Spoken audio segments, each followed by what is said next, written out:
오늘 말씀은 이스라엘의 최대 승리인 출애굽의 사건 중에 일어난 일입니다. 여러분 아시겠지만 이스라엘 백성이 노예였다가 하나님의 백성으로 출발하는 것이 바로 출애굽 사건이죠. 그렇죠? 이 출애굽 사건에 어마어마한 기적이 일어나는데 두 가지 기적입니다. 첫 번째 뭡니까? 오늘 우리가 살펴보는 유월절의 기적이고, 두 번째는 홍해가 갈라지는 사건이에요. 이 두 가지 사건이 이 이스라엘 백성들이 이제 노예에서, 모든 억압에서 풀어지고 하나님의 백성으로 출발하는 사건인데, 오늘은 출애굽 사건의 정말 하이라이트라고 할 수 있는 10번째 재앙, 우리 유월절 사건을 통해서 하나님의 그 십자가의 은혜가 어떻게 나에게까지 연결이 되는지 함께 나누는 시간을 갖도록 하겠습니다. 원래 이스라엘 백성은 노예가 아니었죠. 요셉의 후손 자손들, 가족들로 출발을 했습니다.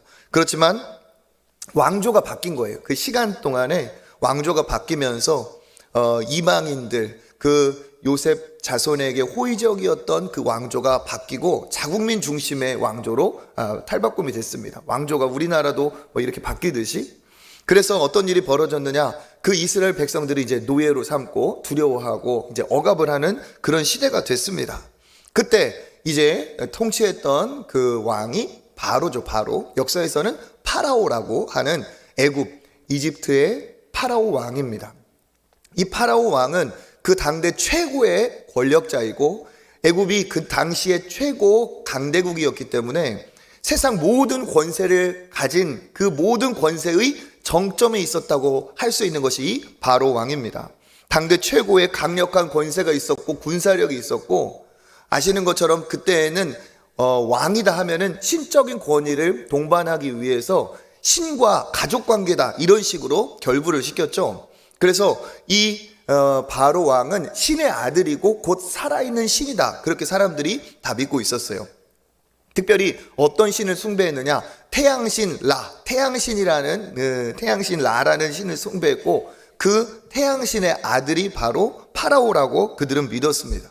그러니까 그렇게 사람들이 추앙을 하고 자기도 그렇게 확신을 당연히 했을 테니까, 나는 신이라고 그렇게 자신을 했을 테니까 누가 얘기하는 것을 순순히 받아들이고 듣는 사람이 절대로 아니었겠죠. 한 번도 누구에게인가 자기 뜻을 굽혀본 적이 없는 그런 아주 강한 인물이 바로 왕입니다. 이 강함이 선한 뜻으로 강해야 되는데 악하게 강하다는 거죠. 그래서 이 바로는 누구를 상징합니까? 오늘날도 진짜 이 강력한 세상 권세를 상징하는 것이 바로 왕입니다. 그런데 이 바로 왕의 권세에 억압을 당하고 고통을 당하던 이스라엘 백성들이 하나님 앞에 간구를 하고, 하나님이 그 간구를 들으셔서 보내신 사람이 있어요. 그가 누굽니까? 그렇죠, 모세죠. 그런데 이 모세는 젊은 나이, 혈기가 왕성해서 정말 힘이 강했던 그 시절의 모세가 아닙니다. 40살에는 한때 자기가 왕의 어떤 그 권세를 입고 왕자로서 굉장히 힘이 강했지만, 그 이후에 어떻게 됐어요? 살인 이후에 쫓겨가고 광야 생활을 거쳐서 이제는 또다시 40년이 흘러, 그렇죠, 80살의 노인이 되어버린 그 모세입니다. 이 모세를 하나님이 보내셔서 바로 앞에 서게 했어요. 그 80세의 노인 모세가 그 기고만장한 바로 앞에서 우리 백성을 돌려줘라, 내보내라 하니까 그 모습이 굉장히 당당하고 막 어마어마한 위엄이 있고 그랬을까요? 절대로 그렇게 보이지 않았을 거예요. 한 늙은 노인이 와가지고 그냥 초라한 궁색으로 손에 들고 있는 것은 그 목자 시절에 여전히 들고 있었던 그 막대기 하나, 어떻게 보면은 진짜 양의 냄새가 나는 그 막대기 하나를 들고 하는데 얼마나 우스워 보이고 초라해 보였겠습니까? 그러니까 이 세상 권력을 다 가진 바로가 순순히 들었을까요? 절대 아니죠. 그러니까 어떻게 합니까? 콧방귀도 안 끼는 겁니다. 우습게 보는 거죠. 절대로 그럴 수가 없다. 사실 우리가 지금도 이집트의 문화를 보면 피라미드를 비롯한 어마어마한 그 대단한 그 문화유산이 있어요. 그게 노예들이 없고서는 절대로 이루어질 수 없는 것들이죠. 그러니까 애굽에서는 이 노예가 절대적으로 필요한 사회 구조이기도 합니다. 그러니까 절대로 허락을 할 수가 없습니다. 그러자 어떻게 합니까? 모세가 이제 하나님의 그 놀라운 능력을 이제 시연을 하기 시작하죠. 왜 그렇습니까? 그는 나이가 지긋한 이제 노인의 모습으로 왔지만 그 뒤에는 그를 잡고 있는 놀라운 분이 계시죠. 누구십니까? 여호와 하나님이시죠. 그러니까 그의 외모는 초라하고 오히려 힘이 없어 보였을지 모르겠지만 겉으로 보았을 땐 대단한 바로의 절대로 질 모세가 아닙니다. 그래서 어떻게 합니까? 하나님의 역사가 거기서부터 이루어지는 거죠. 할렐루야. 오늘 말씀을 통해서도 우리가 한 가지 붙잡아야 될 게 바로 이것입니다. 우리가 배경이나 나이나 이것으로 세상에 영향력을 끼치는 것도 좋고 그 사람들이 참 대단해 보이는 것도 맞습니다만 우리 뒤에는 누가 계시다? 그렇죠. 여호와 하나님이 계시다. 그러니까 모세가 갈 수 있었어요. 그렇죠? 그 이후에 하나님께서 모세를 통해 역사를 하십니다. 마찬가지로 우리의 배경이나 우리의 수준을 우리가 너무 거기에 매일 필요가 없어요. 우리 뒤에 우리를 통해 역사하시는 여호와 하나님이 계시는 줄 믿습니다. 그 하나님이 우리를 통해서 모세를 사용하신 것처럼 우리를 통해서도 이 시대에 놀라운 일을 이루기를 원하시는 줄 믿습니다. 그래서 이 모세가 나아가죠. 그때부터 시작된 게 뭡니까? 그렇죠. 재앙이에요. 처음에 어떤 재앙이죠? 그 막대기를 가지고 지팡이로 나일강을 치라고 했어요. 강을 치자 어떤 일이 벌어졌습니까? 강의 물이 뭘로 변했어요? 피로 변했어요. 피로 변했는데 이 피가 살리는 생명의 피가 아니고 무슨 피예요? 죽은 피예요. 죽이는 피, 죽은 피. 그러니까 그 피에 그 강물이 피로 변하자 모든 그 안에 있는 생명체들이 다 죽고 썩고 하는 그런 일이 벌어집니다. 그 일 이후에 이제 조금씩 바로는 어때요? 주눅이 들어가죠. 그러면서 그 이후에 계속해서 하나님이 재앙을 보내십니다. 처음에는 그 강이 피로 변하는 것이었고 그 다음에는 개구리떼가 올라오기도 하고 또 있죠. 막 그 피를 빨아먹는 이가 득실득실 거리기도 하고 파리떼가 덮기도 하고 그 이후에는 가축들이 돌림병에 걸려서 싹 죽기도 하고 악성 종기들이 그냥 사람들에게 확 퍼지기도 하고 하늘에서 우박이 떨어져서 농산물을 다 망치기도 하고 남아있는 것은 메뚜기 떼가 오고 어마어마한 재앙들이 계속 이어집니다. 그러면서 이제 첫 번째부터 여덟 번째, 아홉 번째 재앙이 뭡니까? 하늘이 깜깜해지는 흑암의 재앙이에요. 전기불도 없던 시대에 얼마나 고통스러웠겠어요? 그렇게 하면서 첫 번째부터 아홉 번째 재앙까지 시작이 됩니다. 그런데 이 바로 왕은 굉장히 교활하고 교묘하고 거짓을 사용해서 어떻게 합니까? 보내겠다 하면서 밀고 당기기를 하면서 잘못했다 다시 한번 기회를 줘라 하면서도 계속 어때요? 말을 바꾸고 생각을 바꿔서 이 모세와 줄다리기를 하고 있습니다. 그러면서 이 상황에서 우리는 그런 생각을 해요. 하나님이 그냥 한 번에 끝내버리시지 왜 이렇게 그냥 첫 번째부터 아홉 번째까지 계속 질질 시간을 끄시는 것일까? 그런데 사실 이 안에도 의미가 있다는 거예요. 왜 그렇습니까? 예를 들면 첫 번째 나일강의 기적부터 나일강의 재앙부터 뭐예요? 그들에게 생명줄과 같은 것을 하나님이 어떻게 해요? 하나씩 끊어내고 계시는 거예요. 그들이 믿고 있는 모든 그 재앙들이 자기들의 신앙과 연결이 되어 있습니다. 하다못해 우리가 생각하는 이 진짜 막 똥파리 있잖아요. 그런 것도 파리 재앙이 맞지 않습니까? 파리들도 그들에게는 신이었어요. 왜? 파리가 왔다 갔다 하면서 병균을 옮기니까 마치 파리가 왔다가 하면은 무슨 재앙이 올까 싶어가지고 파리도 섬겼어요. 진짜 이집트에 많은 석상들이 있는데 그 중에 파리상도 있어요. 여기 있던 것처럼 메뚜기나 모든 개구리 다 신이었어요. 신. 그러니까 하나님이 어떻게 하신 거예요? 하나씩 진짜 누가 유일하신 참 신이신지 여호와 하나님이 그것을 통해 보이고 계시는 거예요. 맨 뒤에 있었던 아홉 번째 재앙이 뭐라고 했습니까? 흑암의 재앙이었죠. 깜깜해져 버렸어요. 그것도 이유가 뭘까요? 그렇죠. 태양신을 숭배하는 그들에게 태양신의 아들인 파라오가 다스린다는 그 애굽에 태양을 섬기고 태양의 신이 너희들에게 왕이 된다 할지라도 하나님이 역사하시면 어떠한 빛 한 줄기도 있을 수가 없다는 것을 하나님이 다 보여주신 거예요. 그러니까 이 9가지 재앙은 무엇이냐? 하나님이 이제 이 악한 이 파라오, 이 애굽의 권세와 하나님이 승부를 거시는 건데 이거예요. 1전 1승, 2전 2승, 3전 3승, 나중에 9전 9승 무패 승전가를 하나님이 한 번 한 번 재앙을 경험하게 하시면서 그것을 어떻게 해요? 모든 백성들에게 그 애굽의 족속들에게 누가 진짜 주인이고 왕이신지를 보여주고 있는 겁니다. 그러니까 그 9번의 그 영적 전쟁 중에 하나님만이 유일하게 승리자라는 것을 말씀하시기 위해서 하나님이 바로가 그렇게 끈질기게 애굽에서 이스라엘 백성들을 안 놓아줄 줄 알았어요. 그것을 아시면서도 하나님이 그렇게 행하신 거죠. 그래서 우리 출애굽기 10장 2절 읽어보겠습니다. 내가 애굽에서 행한 일들 곧 내가 그들 가운데에서 행한 표징을 내 아들과 내 자손의 귀에 전하기 위함이라. 너희는 내가 여호와인 줄을 알리라. 아멘. 내가 여호와인 줄 알게 하리라. 그래서 어떻게 해요? 너의 아들과 자손의 귀에 전하기 위함이다. 너의 자손들에게, 너의 후손들에게까지 하나님이 노예였던 우리 조상들을 어떻게 이끌어내셨는지 그 놀라운 승전가를 그 자손들에게 하나님이 전달해 주시기 위해서 하나하나의 승리의 스토리를 만들고 계시다는 사실입니다. 할렐루야. 우리의 인생 여정도 마찬가지입니다. 우리는 최후 승리가 어때요? 보장이 됐어요. 그렇죠?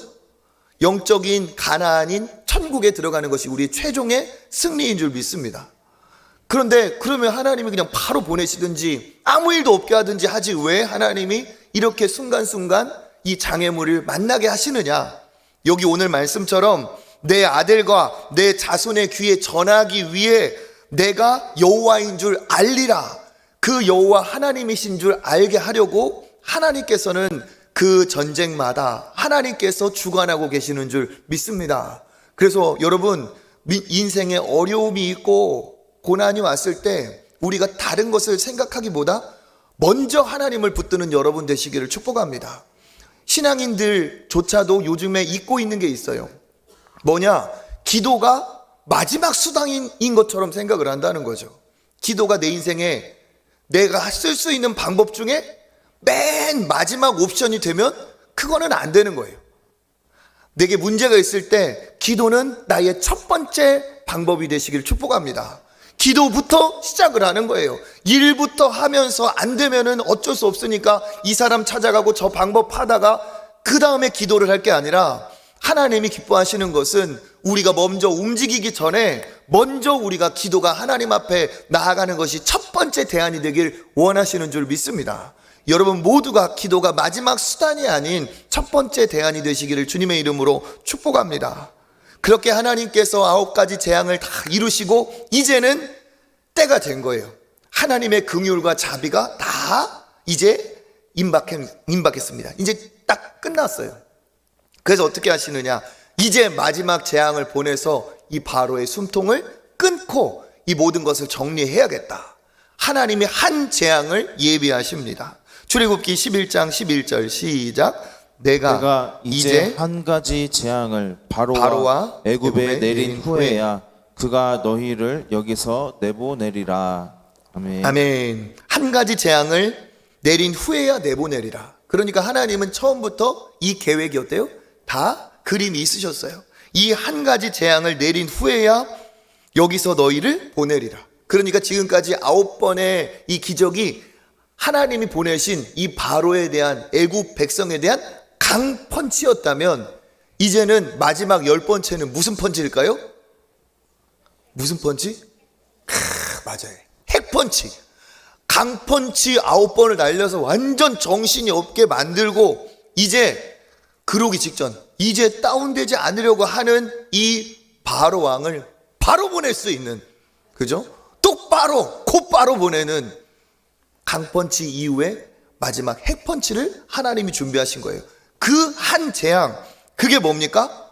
모든 집에 첫 번째 아들인 장자를 치는 것이에요. 그렇죠?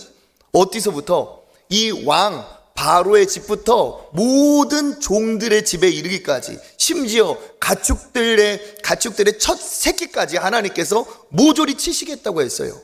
장자를 치는 것은 완전히 숨통을 끄는 것이죠. 대를 끊는 완전히 충격적인 하나님의 역사입니다. 그것도 하루하루 어떤 기간이 아니라 한날 한시에 하나님이 그렇게 하겠다고 하셨어요. 그러면서 하나님이 이 모든 이스라엘 백성을 그제서야 자유하게 하리라 하시고, 그러면 하나님이 이스라엘 백성과 이 애굽의 백성을 어떻게 구별하신다, 어떻게 그들에게 이 죽음에서 피할 길이 있는가 얘기하셨겠죠? 출애굽기 12장 우리 22절 읽어보겠습니다.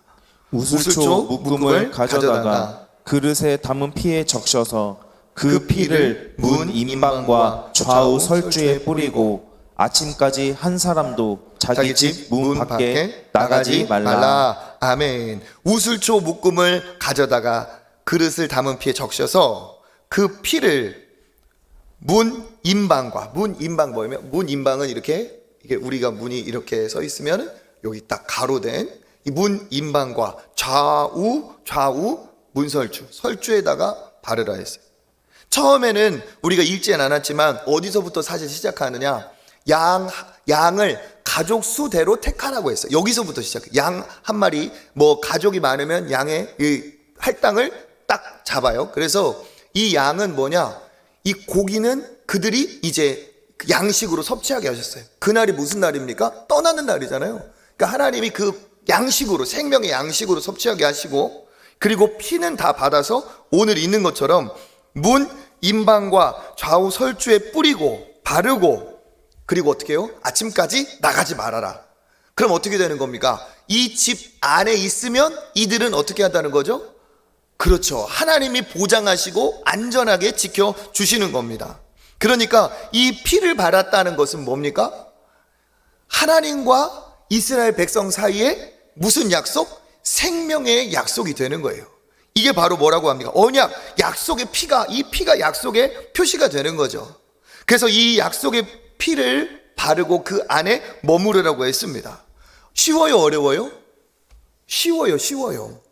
쉬워. 양을 잡아가지고.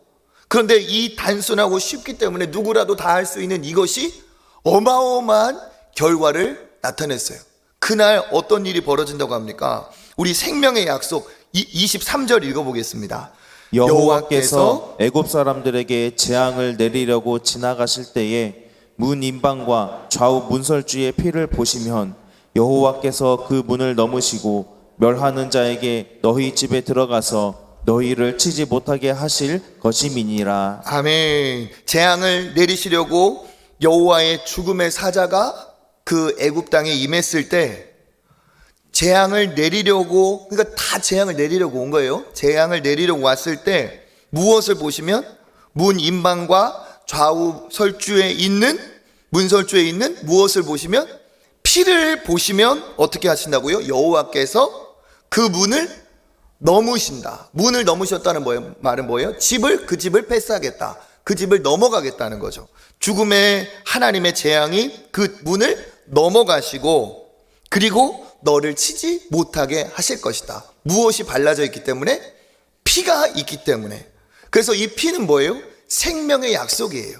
이 피를 바르면 그 집안에 있는 사람들은 안전하다.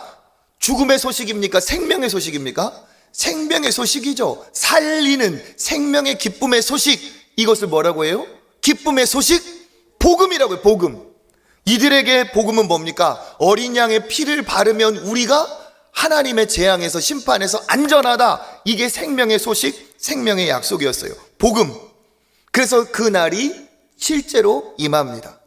이제 사람들의 집이 다 두 종류로 나눠진 거예요. 피를 바른 집과 피를 바르지 않은 집.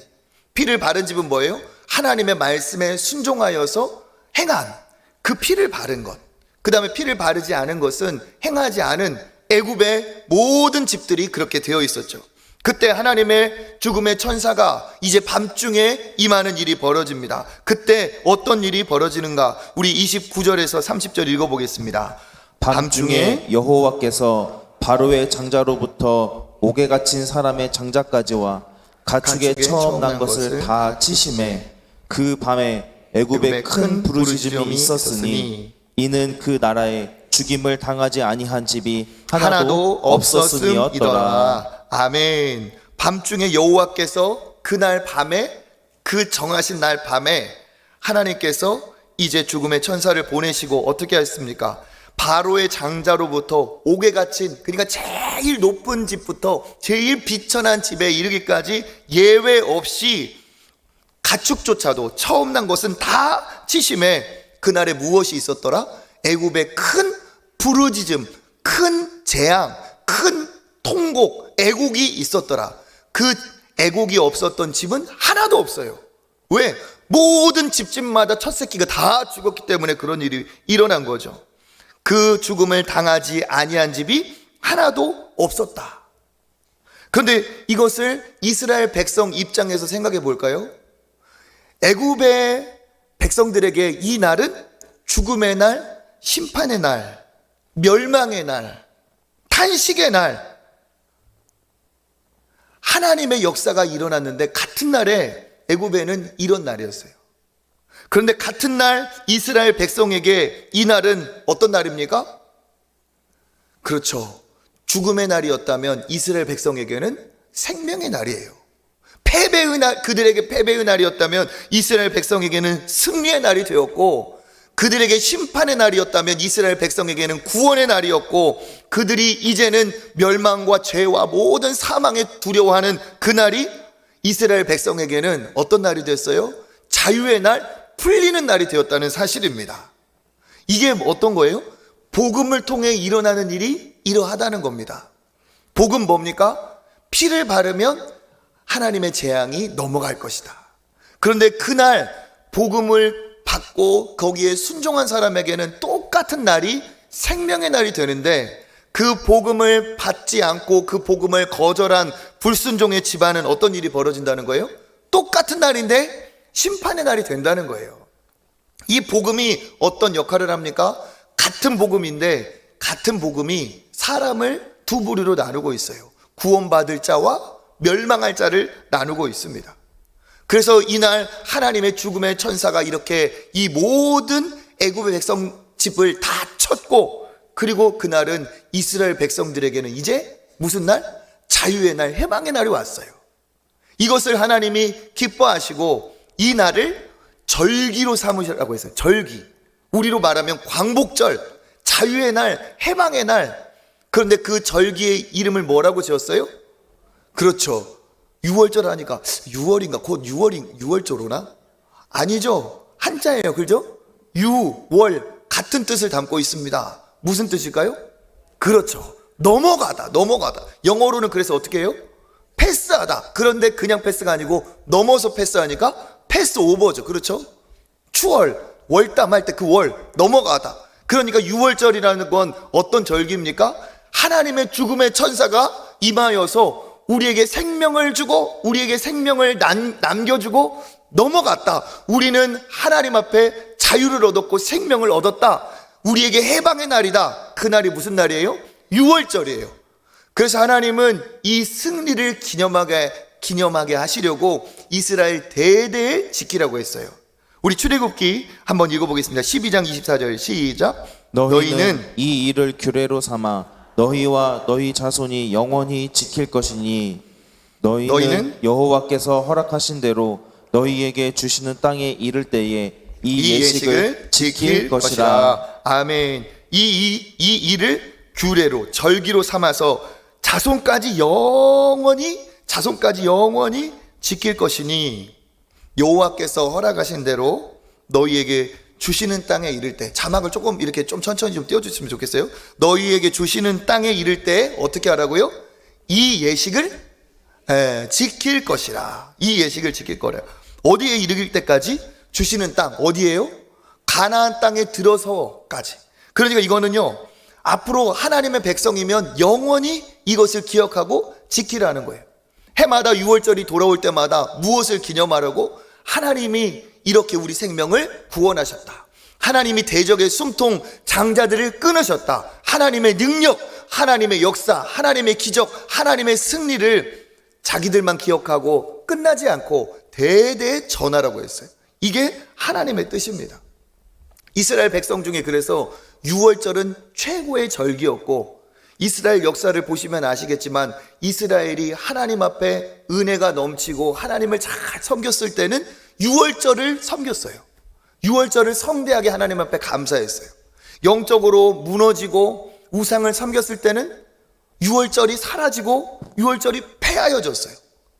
그러니까 뭡니까? 이 유월절은 하나님과의 그 이스라엘 백성과의 아주 중요한 절기였고, 이것을 잘 지키는 것이 하나님의 뜻이었다는 거예요. 이렇게 하나님이 유월절을 중요하게 여기시는데, 이스라엘 백성이 이제 시간을 넘어서 몇천 년의 시간이 흘러 예수님이 오셨을 그 당시 여전히 이스라엘 백성에게 무엇은? 유월절은 지키는 절기로 남아 있었다는 사실이에요. 그런데 우리 신약의 성경에도 보면 유월절 얘기가 나와 있는데, 신약에서 가장 강렬하게 유월절 얘기가 남아있는 때가 언제입니까? 예수님이 3년의 공생애를 다 보내시고 제자들과 함께 둘러앉아서 최후의 저녁 식사, 최후의 만찬을 행하셨어요. 그날이 어떤 날일까? 마태복음 26장 19절 읽어보겠습니다. 제자들이 예수께서 시키신 대로 하여 유월절을 준비하였더라. 아멘. 예수님이 당연히 무엇을 중요하게 생각하셨겠어요? 유월절을 중요하게 생각하셨겠죠. 그런데 성경에 기록된 이 유월절, 제자들에게 이뤄서 유월절을 준비해라. 이 날은 무슨 날이냐? 이제 예수님의 3년의 공생애가 마무리되는 마지막 밤이었습니다. 그러니까 이게 절대로 구약의 유월절과 예수님의 마지막 밤이 연관이 없을 수가 없다는 거예요. 하나님의 짜여진 그 디자인 안에서 예수님이 이제 십자가로 향하는 그날이 유월절이 그 밤이 되었다는 것은 의미가 있다는 거죠. 그리고 둘러앉은 그 유월절 식탁에서 예수님이 하신 말씀이 또 있죠. 너희 중에 하나가 나를 팔리라. 가룟 유다가 배신을 하고 그 밤 그 일이 일어날 것을 예수님이 먼저 예고하셨어요. 그때 그 자리에서 베드로는 나는 아닙니다 하면서 그런 일이 일어났던 게 다 뭡니까? 유월절 그 마지막 식사 자리예요. 그때 예수님이 어떻게 하십니까? 이제 예수님이 제자들에게 오늘 우리가 행하는 성찬식의 그 원형이 거기에 있죠. 예수께서 떡을 떼시고 잔을 가지시고 제자들에게 나누십니다. 그러면서 수수께끼 같은 말을 하시죠. 우리 마태복음 계속해서 읽어보겠습니다. 26절부터 28절까지. 예수께서 떡을 가지사 축복하시고 떼어 제자들에게 주시며 이르시되 받아서 먹으라, 이것은 내 몸이니라 하시고, 또 잔을 가지사 너희가 이것을 마시라, 이것은 죄 사함을 얻게 하려고 많은 사람을 위하여 흘리는 바 나의 피 곧 언약의 피니라. 아멘. 여기에서 떡을 주시면서 받아서 먹으라, 이것은 무엇이니라? 그렇죠, 너희를 위해 주는 내 몸이다. 그리고 잔을 주시면서 마셔라, 이것은 무엇이다? 죄 사함을 얻게 하려고 너희를 위해 흘리는 나의 피, 곧 언약의 피니라. 무슨 피? 언약의 피. 무슨 언약일까요? 생명의 약속, 생명의 언약이 있는 피니라. 그날이 무슨 날이에요? 그렇죠, 유월절. 이 유월절 규례대로 이스라엘 백성들은 모여 식사를 하는데, 유월절에 그 모습이 뭡니까? 가족들 숫자대로 양을 잡고 양의 고기를 먹고 양의 피를 바른 날이에요. 그날 예수께서 떡을 떼어주시면서 내 몸을 떼어준다 하셨고, 잔을 주시면서 내 피다 마시라 하였고, 이게 언약의 피. 그러니까 뭡니까? 인방 좌우 문설주에 발렸던 그 피가 언약의 피인데 너희들에게 언약의 피를, 나의 생명의 피를 너희에게 준다라고 하고 있어요.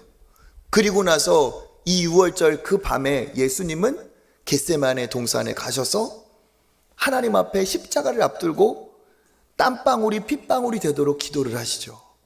그리고 그 기도가 끝났을 때 어떻게 합니까? 가룟 유다가 뛰쳐나갔던, 그 자리에서 뛰쳐나갔던 가룟 유다가 이제 병사들과 함께 예수님을 체포하러 옵니다. 예수님이 잡히시는 그날이 무슨 날? 유월절이라는 거예요. 그리고 그 유월절로 인해서 예수님은 이제 십자가로 향하십니다. 십자가에서 어떤 일이 벌어졌죠? 실제로 예수님이 채찍에 맞으면서 살점이 뜯겨나갔고, 예수님이 십자가에 못 박히면서 모든 물과 피를 쏟으신 날이 이제 그 유월절로부터 출발을 합니다. 즉 예수께서 상징적인 거죠. 의미를 담고 있죠. 떡을 떼어 주신 것, 피를 주신 것, 그게 뭡니까? 곧 내 살을 먹으라, 내 피를 마시라 하신 의미는 너희를 위해서 나의 살도 피도 내 생명도 온전히 어떻게 하겠다? 내어 주겠다는 거예요. 그 의미는 뭡니까? 십자가의 고통을, 이제 십자가의 대속을 너희를 위해 내가 감당하겠다는 거죠. 너희를 위해 십자가를 짊어질 때 이렇게 살점이 뜯겨지고 피를 흘리는 고통이 내게 있을 것이지만, 이 떡을 먹고 이 잔을 받는 너희에게는 생명이 있는 것처럼 너에게 나의 십자가가, 내 뜯긴 살점이, 내 흘린 피가 너희에게는 영원한 생명의 약속이 되리라. 그래서 피를 바른 것처럼 십자가의 고난은 양에게는 죽음이었지만 피를 바른 그 집 사람에게는 어떻게 합니까? 그것이 생명의 약속이 되었어요. 양의 죽음이 사람들에게는 생명의 약속이 되었어요. 그 약속대로 피를 발랐을 때 살았습니다. 그러니까 예수님이 우리를 위해서 행하신 그 놀라운 생명 주신 사랑을 그냥 예수님이 오셔서 짊어지셨기 때문에 십자가가 아니라, 이 십자가의 승리, 십자가의 구원, 그러나 예수 그리스도의 죽음은 첫 번째 유월절부터 양의 죽음으로, 양의 피를 바름으로, 양의 그 살을 사람들이 집안에서 먹음으로 이미 그 여인의 후손부터 출발한 그 원시복음이라고 하는 창세기 3장 15절에 여인의 후손이 뱀의 머리를 상하게 하실 것이요 너희에게 가죽옷을 지어 입히신 예수 그리스도의 하나님의 사랑이, 아브라함의 이삭을 치신 그 번제로 어린 양이 대신 죽으신 이 사건을 통해 모세 그 노아의 방주를 통해 곳곳에 예수님의 십자가의 생명 주시는 사랑과 은혜가 어때요? 절절히 쓰여 있다는 거예요. 이 유월절이 정말, 유월절에 대해서 많이 알고 계실 거예요. 그런데 유월절만큼 예수님의 십자가를 드러내는 본문도 없기 때문에 오늘 말씀이 예수님의 고난의 주간에 정말 우리가 다시 묵상해 볼 본문인 것이죠. 예수께서 우리를 위해 죽으신 것, 생명을 주신 것을 우리가 절대 잊으면 안 됩니다. 우리가 고난주간이어서 어떻게 보면 우리도 고난받는 것처럼, 고역인 것처럼 이 주간을 지낼 게 아니라, 하나님은 어떻게 하셨어요? 유월절이 승리의 날, 이스라엘 백성에는 자유의 날. 그렇지만 어떻게 자유를 얻었는가? 양이 죽음으로 얻은 그 생명의 승리의 약속의 날을 영원히 기억하라 하신 것처럼 우리 역시 잊지 말고 기억해야 될 게 뭡니까? 예수 그리스도의 십자가의 이 구원의 고난, 구원의 약속을 우리가 잊지 않아야 될 줄 믿습니다. 하나님의 백성이라 하고 예수 그리스도로 우리가 구원받았다고 하면서 이 십자가의 약속을, 구원의 약속을, 신약의 이 구약의 유월절이 신약의 십자가로 완성된 이것을 잊어버리고 산다는 것은, 기념하지 않는다는 것은, 이건 도저히 있을 수가 없는 거예요. 그러니까 이 유월절의 어린 양은 최후 승리를 하는 이 10번째 약속은 하나님이 다 어떻게 하신 거예요? 계획하시고 디자인하셔서 그 10번째 최후의 정말 완전한 하나님의 승리를 위한 기적으로 예비해 두셨다는 사실입니다. 그리고 그 하나님의 의도, 디자인대로 유월절에 어떠한 일이 벌어졌어요? 승리가 이루어졌습니다. 이 유월절에 이스라엘 백성들은 몸에 노예였지만 영의 노예였던 우리가 예수 그리스도의 십자가의 은혜로 구원받은 날이 바로 십자가의 예수 그리스도로 인해 시작되었다는 거예요. 구약에는 몸의 노예가 해방이 되어서 하나님의 백성이 되었다면 신약에 예수 그리스도의 십자가의 은혜로 이루어진 이 유월절의 완성은 죄와 사망의 노예로 붙잡힌 우리에게 예수 그리스도가 십자가의 죽으심으로 말미암아서 영원한 생명의 자유를 얻게 하신 날이 예수 그리스도가 십자가에 달리신 그 유월절의 완성 그날이라는 사실입니다. 어린 양이 죽어서 그들에게 생명의 살점을 공급한 것처럼 예수 그리스도가 십자가의 죽으심으로 그 십자가의 은혜로 우리가 구원을 얻은 줄 믿습니다. 피를 바른 그 집에 그 집 안에 있는 사람이 안전히 죽음에서 보호를 받은 것처럼 누구든지 예수 안에 있는 자에게는 영원한 생명이 있는 줄 믿습니다. 예수 안에 있는 자에게 영원한 양식이 있고 예수 그리스도의 그 보혈의 피를 바른 자에게 심판에서 영원한 멸망에서 구원받는 역사가 일어나는 줄 믿습니다. 예수 안에 있을 때 안전합니다. 피를 바른 그 집에서 나가면 죽어요. 그렇지만 피를 바른 그 집 안에 거하면 아침까지 거하면 그 사람이 생명을 얻는 것처럼 우리가 예수 그리스도 안에 거할 때 영원한 생명이 있는 줄 믿습니다. 그러므로 이제 그리스도 예수 안에 있는 자에게는 결코 정죄함이 없나니 그리스도 예수 안에 있는 생명의 성령의 법이 죄와 사망의 법에서 너희를 해방하였습니다. 그리스도 안에 있는 자 정죄함이 없고 그리스도 안에 있는 자에게 생명의 성령의 법이 역사하는 줄 믿습니다. 로마서 8장 39절 읽어보겠습니다. 높음이나 깊음이나 다른 어떤 피조물이라도 우리를 우리 주 그리스도 예수 안에 있는 하나님의 사랑에서 끊을 수 없으리라. 아멘. 우리가 구원이 보장된 건 뭐예요? 그리스도 예수 안에 있는 하나님의 사랑이 우리를 붙들고 있기 때문에 우리가 구원을 얻은 줄 믿습니다. 예수 그리스도가 우리를 위해 죽으신 6월절에 어린 양이 되어 주셨기 때문에 우리가 예수 안에 들어갈 때 생명이 있는 거예요. 그러니까 그 양이 죽어서 벽에 그 문에 피를 발랐더니 그 집이 생명의 집이 된 것처럼 우리의 생명의 집이 되어주신 우리의 피난처 되어주신 분이 누구예요? 예수 그리스도예요. 그가 십자가에서 피를 흘려 그가 생명의 집이 되어주셨기 때문에 우리가 예수 안에 거할 때 또 예수님이 내 안에 거하실 때 내가 생명 안에 거하는 줄 믿습니다. 그래서 누가 죄와 사망에서 모든 악한 사탄 마귀 권세에서 이깁니까? 예수 그리스도의 피를 바른 사람, 예수 그리스도 안에 거하는 사람, 그 사람이 하나님이 지키시는 안전한 사람인 줄 믿습니다. 누구든지 하나님 손 안에 있으면 넘어지지 않고 붙들어 주시고 하나님께서 지켜주시는 줄 믿습니다. 그래서 여러분, 예수의 피는 뭐예요? 곧 생명이자 승리예요. 승리.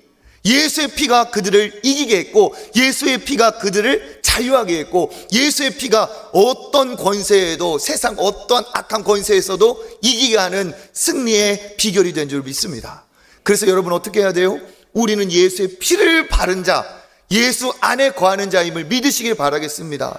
우리를 두렵게 하고 우리를 염려하게 하는 것은 사탄 마귀가 주는 시험이에요.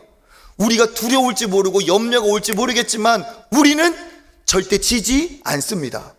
이기는 건 하나님의 피가 있기 때문에 예수 그리스도의 피 안에 있기 때문에 이거는 보장이 된 거예요. 그런데 우리가 최후 승리를 얻는다는 것은 정해진 것인데 사탄 마귀는 우리에게 염려와 근심을 주면서 두렵게 하고 무섭게 해요. 그렇지만 변함없는 것, 아무리 사탄 마귀가 우리를 염려하게 하고 두렵게 하고 계속 공격할지라도 변함없는 건 뭡니까? 예수 피를 바른 자, 예수 안에 있는 자가 승리한다는 사실입니다. 그러니까 우리가 어떻게 해야 됩니까? 승리를 확신하시길 바랍니다. 이왕 이긴 거 조마조마하게 두렵게 이길 것이 아니라 이왕 이겨놓은 싸움 하나님이 나와 함께 하시기 때문에 이긴다는 마음을 가지고 살아가는 게 이게 누리는 거죠. 그렇죠? 피를 바르면 어때요? 죽음이 지나가는 거예요. 그런데 그 생명의 집 안에 있으면서도 죽으면 어떡하지? 우리도 죽으면 어떡하지? 막 장자를 껴안고, 야, 너 죽으면 안 되는데. 이럴 필요가 있어요, 없어요? 또 아침부터 또 연기열게 또 놀라셔가지고 또, 예? 너 죽으면 안 돼. 피를 발랐으면 끝난 거예요. 그렇죠? 우리가 예수 안에 있으면 끝난 거예요. 예수의 피를 믿으시길 바라겠습니다. 주의 보혈, 그렇지. 우리 권사님 센스 있어. 주의 보혈 능력이 있도다. 주의 피 믿으오. 할렐루야. 예수의 피가 능력이 있는데 우리가 그 생명의 집 안에, 예수 안에 피를 바른 그 생명 안에 있으면서 두려워 떨 필요가 없어요. 모든 두려움 중에 최고의 두려움이 뭡니까? 죽음이에요. 죽음. 사람들이 왜 돈을 무서워합니까? 사람들이 왜 그 바이러스 하나를 무서워합니까? 죽음이, 그 뒤에 있는 죽음이 무서운 거지 바이러스가 무서운 게 아니에요. 죽음이 무서운 거예요. 왜 돈을 두려워하고 돈이 대단해 보입니까? 그 뒤에 생계가 있고 그 뒤에 죽음이 있기 때문에 그래요. 죽음을 이기신 게 누구예요? 예수 그리스도예요. 그러면 예수 그리스도로 인해서 우리는 영원한 승리를 얻은 줄 믿습니다. 예수 그리스도 안에 있는 자에게는 하나님께서 놀라운 은혜를 주십니다. 그래서 6월절의 승리가 바로 누구에게 있습니까? 예수 피를 바른 사람, 예수 그리스도 안에 있는 사람.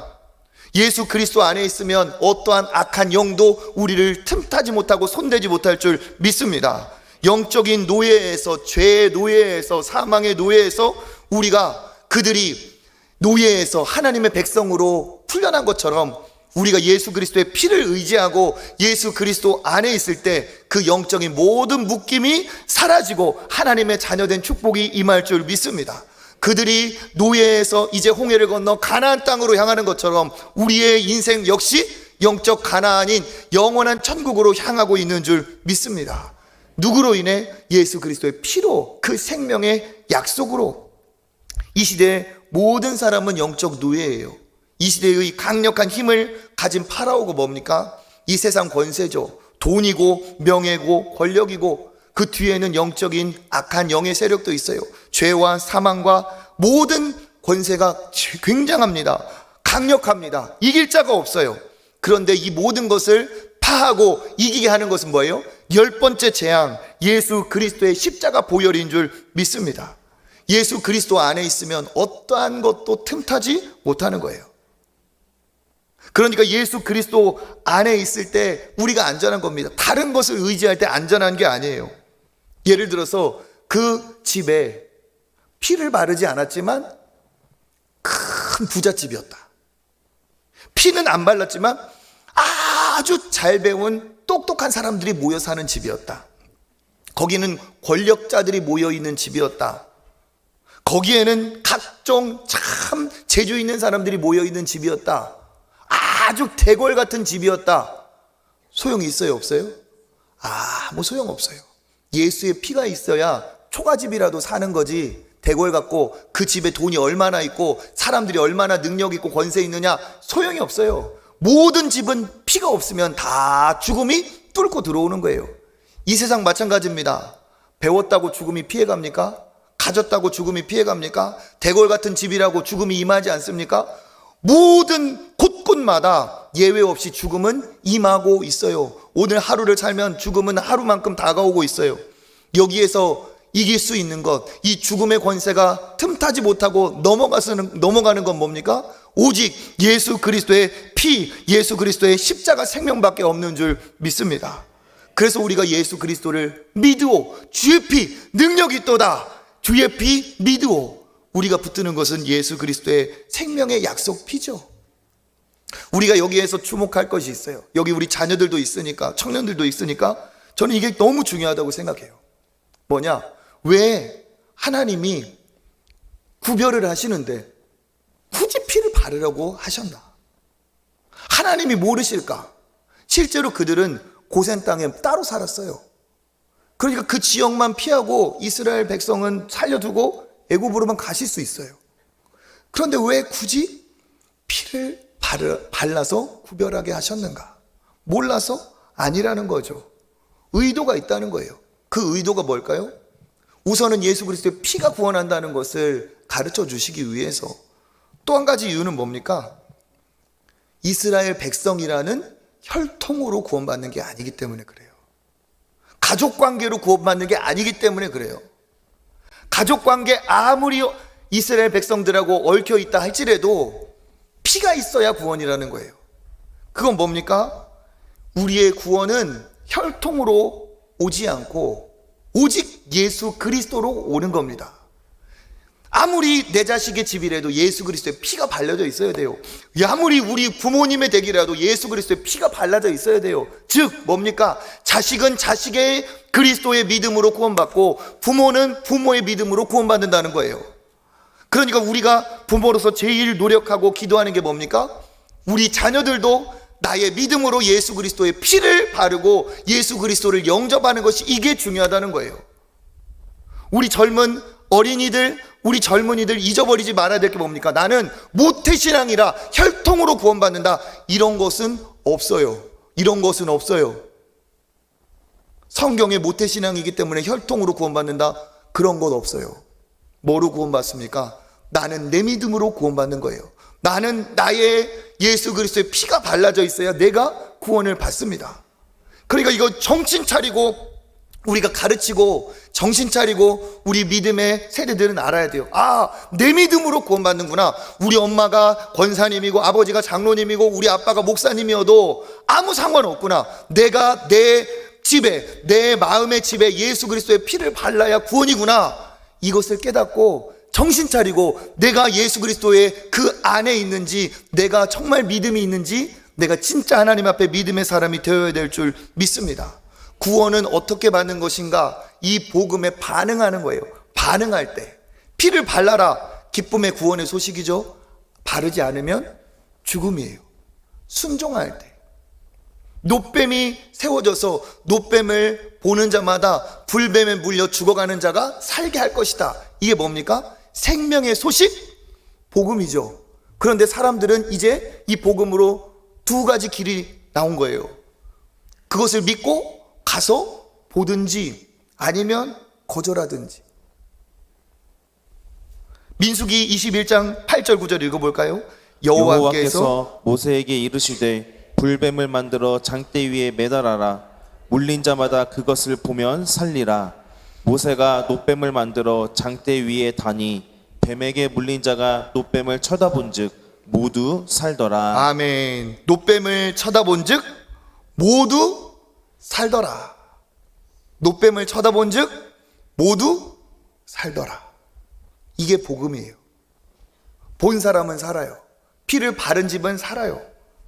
그러니까 이 복음은 그냥 머리로 아는 것이 구원이 아니고 뭡니까? 믿으면 피를 발라야 되고 믿으면 가서 봐야 돼요. 이게 믿음이에요. 예수 믿으면 구원받는다는 것은 지식이 아니고 행함이에요. 이렇게 예수 그리스도를 행할 때, 예수 그리스도로 순종할 때 이것이 사망과 생명을 가릅니다. 아, 그거 피 바르는 거 뭐 무슨 대수라고 다 죽었어요. 그런데 지금 담장에 가서 피를 바르자. 그러면 어떻게 돼요? 사는 거예요. 우리 모두에게 예수 그리스도의 피가 있는 줄 믿습니다. 이것을 하나님 앞에 믿음으로, 이게 뭐예요? 영접하는 거예요. 영접. 내 안에 예수 그리스도를 내 안에 모시는 거예요. 내 안에 예수님이 모시고 내 안에 계신 예수님의 순종하여 살아가는 게 이게 진짜 신앙이에요. 그러니까 진짜 신앙인은 뭡니까? 예수 그리스도의 생명이 그 안에 있어요. 생명이 있기 때문에 애매하지 않습니다.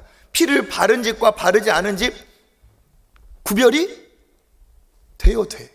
그것도 안에다 발라놓으라고 하지 않고 어디다 바르라고 했어요? 밖에다. 그러면 대번의 표시가 납니다. 사실 신앙이라는 게 그래요. 예수의 피로 구원받은 사람은 안 드러낼래도 안 드러날 수가 없어요. 그러니까 뭡니까? 진짜 신앙인에게는 이 생명의 능력이 있고 생명의 은혜가 있고 하나님이 지켜주시는 보호의 증거들이 넘치는 줄 믿습니다. 그래서 진짜 신앙인은 모두 다 예수 그리스도의 십자가를 통과한 사람이고 십자가를 통과하면서 얻은 기쁨과 감사와 그 능력이 함께하게 되어 있어요. 예수 그리스도로 거듭난 자는 그래서 예수 그리스도의 보혈의 피가 흐르고 예수 그리스도의 그 놀라운 심장이 그 안에 인식되게 되어 있어요. 그래서 바울이 뭐라고 고백합니까? 빌립보서 1장 8절 시작. 내가 예수 그리스도의 심장으로 너희 무리를 얼마나 사모하는지 하나님이 내 증인이시니라. 아멘. 무엇으로 사랑한다고요? 예수 그리스도의 심장으로. 바울에게는 예수 그리스도의 심장이 있었어요. 진짜 우리가 예수 그리스도의 피를 발랐다면 예수 그리스도의 심장이 뛰고 있어야 될 줄 믿습니다. 그 심장이 우리를 살게 하고, 그 심장이 우리를 왜 사는지 깨닫게 하고, 그 심장이 주는 그 열정과 기쁨으로 오늘 하루를 산다 할지라도 대충 살 수 없이 하나님의 나라를 위해 달려갈 수밖에 없는 그런 삶을 살게 하는 줄 믿습니다. 이게 진짜 구원받은 사람의 삶이죠. 그렇죠? 할렐루야. 예. 너무 열을 내서 아침부터 죄송하지만 이 예수 그리스도의 심장이 우리를 뛰게 하잖아요. 그렇죠? 그러니까 예수 그리스도의 심장이 있으면 밋밋하고 시시하고 냉랭하게 살 수가 없어요. 진짜 그러잖아요. 갈렙이 진짜 이름도 갈렙이잖아요. 우리 끝까지 갈렙. 내가 80이 넘고 85이 되었어도 이 산지를 내게 주소서. 이게 뭐예요? 복음이 있는 자, 그 영적 생명이 있는 자의 심장이 뛰는 자가 바로 이런 거라는 거예요. 정말 우리가 예수 그리스도의 이 보혈의 피를 바른 자로, 예수 안에 거하는 자로, 우리가 진짜 뜨거운 예수 그리스도의 보혈의 피가 흐르고 예수 그리스도의 심장이 뛰고 있는 자로 저는 그렇게 멋지게 살아가기를 간절히 축복합니다. 특별히 우리 청년들에게 제가 만날 때마다 하는 얘기, 우리 고영주 목사님에게 부탁하는 얘기가 그거예요. 청년 때 뜨겁지 않으면 언제 뜨겁겠느냐. 그렇죠? 그리고 그렇잖아요. 우리 장로님들 다 마음이 뭐예요? 그렇죠. 우리 알파와 오메가 있다면 우린 감마 할까요? 뭐 알파 오메가. 우리도 청년이에요. 청년. 그렇죠? 누구든지 그리스도의 심장이 뛰고 있으면 청년인 줄 믿습니다. 그렇게 청년으로 살다가 진짜 예수 그리스도 천국에서 만나는 은혜가 있었으면 좋겠어요. 그런 은혜가 있기를 주님의 이름으로 축복합니다.